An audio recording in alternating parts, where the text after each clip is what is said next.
In the heart of a cozy kitchen, the air was filled with the tantalizing promise of homemade pizza. The star of the show?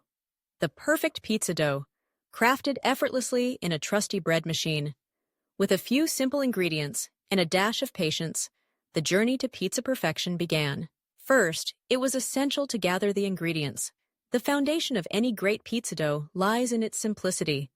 Flour was the hero of the story, specifically bread flour, known for its higher protein content, which would lend the dough that coveted chewy texture.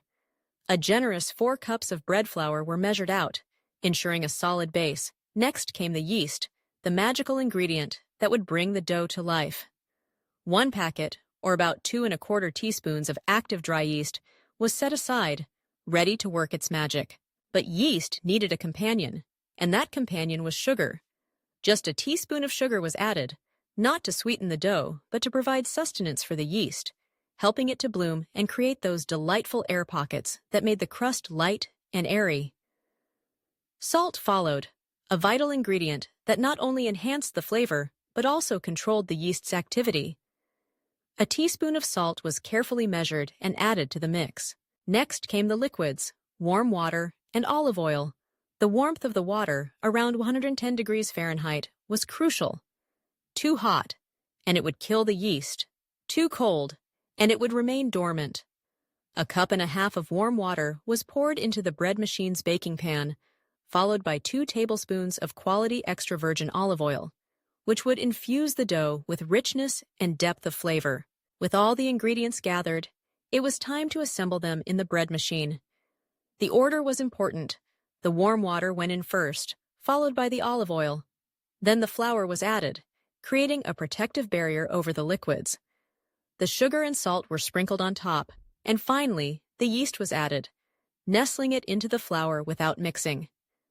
This layering technique ensured that the yeast wouldn't begin to activate until the machine started its kneading cycle.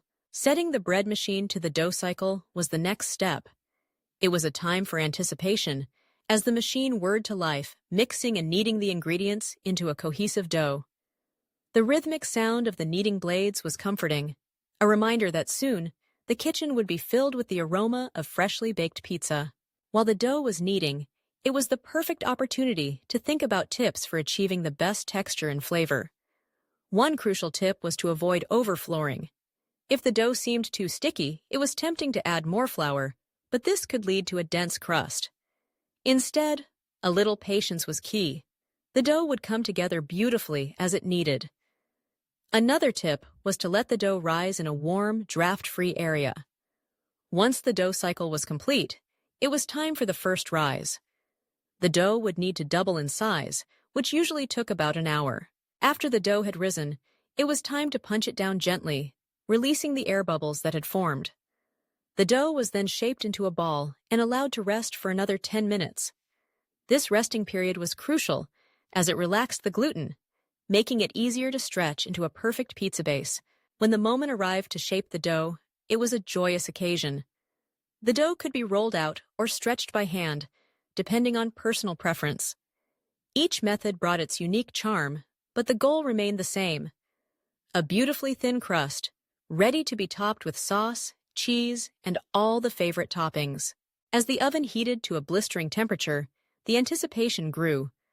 The dough, with its perfect texture and flavor, was now ready to transform into a delicious pizza. The bread machine had done its job, but the real magic was just beginning.